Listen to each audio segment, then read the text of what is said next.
All right, welcome back to Getting Her to Say I Do, my video dating vlog, as I go through the journey of getting happy and healthy and loving myself and healing and finding someone that I like enough to pursue and engage in relationship, pursuing them, dating them, courting them, that whole journey, and then getting engaged and getting married.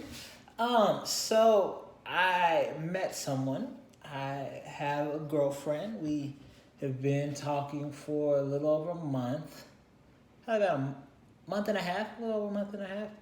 And yeah, and so I rush. I'm an anxious fellow. Anxiety is something that I've done. And so I historically, like when I met a girl, probably take about 2 weeks of just like intentional time together. I think that I love them. But also, I just love people in general. Just it's my nature, just with my relationship with God and what He's done for me and in me. Very big on relationship and especially in this attention. So I've been hanging out with this girl. So we went on, probably been on about 10 dates in a month and a half. Um, let's see, I met her parents. We went to a company picnic yesterday. And that was fun. We just been hanging out. And I met her parents. Her parents are awesome. I'm grateful for her parents because I don't have parents, at least not here, physically here.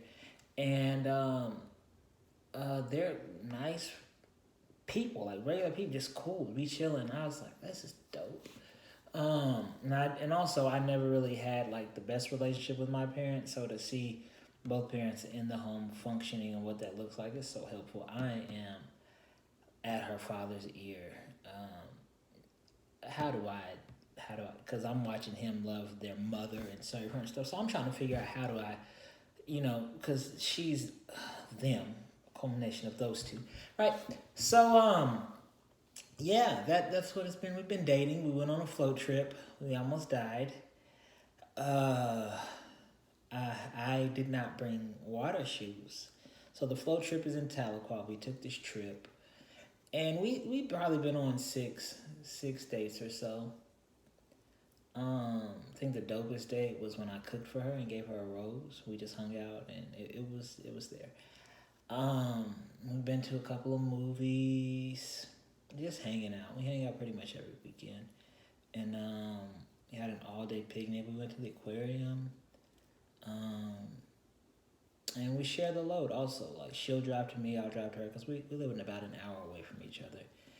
And yeah, so yesterday we talked about finances, and I told her how much money I made, like $13,000 a year. And she told me how much money she made, and she makes significantly more than I do. But it's crazy because I told her I would provide for her. Okay, so here we go. I struggle with abandonment, and it is a real problem. And knowing that I struggle with abandonment, I did not know how deep it actually went. So one thing that I've noticed is I will do stuff for her. I will serve her. I will take care of her. I will pay for things. I will nurture her. I will speak life over her. I will pray over her. I'll just serve her because that's what I'm here to do. Like, yeah, I'm here for it. And I'm really good at loving, but I am not good at accepting love. I am not good at allowing people into my space, seeing me vulnerable, seeing my flaws, knowing what I have going on. I'm great at doing it for people, but not receiving it. And so this has been a struggle. And so she is very similar in that regard. Because we both been through things and been disappointed in ways. And so she'll be doing something, and she's stubborn, which I love, because that's how you get stuff done. And she'll be doing stuff, and I'm like, hey, can I help? And she'll tell me no, and she'll thug it out and take care of it by herself. So I've learned to start saying this, hey, let me serve you. Let me help you. Let me do this for you. And she's learning to allow me to help her, even though she's capable of doing it on her own. And I'm learning how to say thank you when she gives me a compliment. So when I receive a compliment, enter into this crazy weird space where I deflect and to where I have to give a compliment back or have to return a compliment or have to do something to deflect it, make it not about me and about you. instead of just receiving the compliment. And so I'm learning to say thank you. This is something that she's brought to my attention. And I'm learning to say thank you and just accepting the compliment. So I'm good at giving love. I'm not great at receiving love. But this is difficult because she's also giving love, but she's not great at receiving it. So we're both learning how to be okay with being vulnerable with each other. Um, and it's difficult. It's actually been difficult, but it's also dope to watch the growth and maturity that we both have experienced. Um, and I think a lot of that is because we do devotionals together. This is my favorite thing. So we probably like 2 weeks in, two maybe 3 weeks, 3 weeks in, we were like, hey, I'm here for a relationship. I'm trying to date like to marriage. I'm not here to just hang out and see what happens. Please be intentional. So we started doing devotionals together. So I'm fortunate for this because I've been here before. I've dated before and seen something and wish I would have done it this way, blah, blah. So one thing that I wanted to do, one thing that's important for me is I want to read through the Bible in its entirety before I get engaged or before I get married. And so this is something that we started because the goal is marriage, obviously. And, well, not obviously, but I mean, in our case, it's marriage. And so we have committed to abstinence and we're reading through the Bible. And this has invited God all in our relationship. And it's also allowed me to see her mind, see her beliefs, see how she thinks about herself, how she thinks about God, and also how she thinks about me. Because we pray and we also speak about what stood out in the verse and the passages. And so we've gone through stuff where incest has happened, rape has happened, murder has happened, where the misogyny is very prominent in the Old Testament. And just speaking and hearing her mind and her thoughts on these. And we talked about abortion. We talked about premarital sex. We talked about all these things, or just sex in general. Not really us having sex, but like what sex looks like Adam and Eve in the Bible and things like that. We'll probably talk about that later. Woo woo. So we've talked about these things, and we're not just focused on having sex or having a sexual relationship, but more so hanging out and knowing each other. And I think that this is my favorite part, and also the thing that I've always missed, is just getting to know a person, And I don't like everything about her. And she does not like everything about me, even though she probably does right now. There's a lot of stuff that she does not know yet. And I don't like everything about her. But I still choose to accept her and allow her. And I don't like everything that she does. Like when we're reading the Bible, she'll pronounce something one way, and when I'm reading, because we'll take turn reading passages or chapters or whatever, and sometimes she'll read more, sometimes I'll read more, and she'll pronounce something, and I'm looking at it like, that's not what that says, or not what I think it says, and I'm absolutely okay with that. And this is big for me because I've historically been controlling. Like, I want stuff to be my way, this certain way, it needs to look like this, and I've just like relaxed and like allowed her to be great and function in the capacity that because she was thugging by herself before I showed up, and she's very capable of doing it on her own. So for me, it's not my job to domineer and to dominate and to make her be the woman that I want her to be, but rather nurture and cultivate who she already is and who she desires to be, but also the things that she doesn't see and she's not aware of, and to also allow me to be myself and allow her to cultivate and just appreciate and groom the things in me that she sees that are good, things that I also enjoy about myself, but also things that I didn't know that were there and that she can notice. And so as we started talking, like, I think she said what attracted her to me was that I wasn't looking for her to be perfect or complete. I was looking for someone who was willing to grow and try. And for me, like, I had to learn that and let go of trying to get this perfect woman to be my perfect wife, because I'm jacked up by myself and imperfect. And all I was going to do is ruin her. So she just sent me a picture of herself. So fine.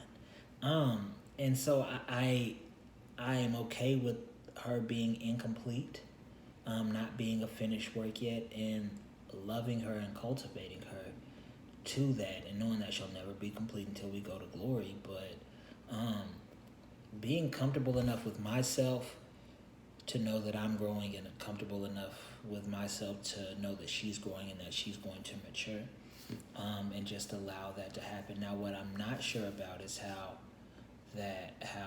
patient I will be in the maturation process, or if my expectation will overshadow her um, end result, or the end result, or in the same thing with her, like what I expect her to be or what I'm expecting her to become. If she never reaches that, or if I never reach who she expected me to be, this is what I'm not sure about, because I'm not there yet.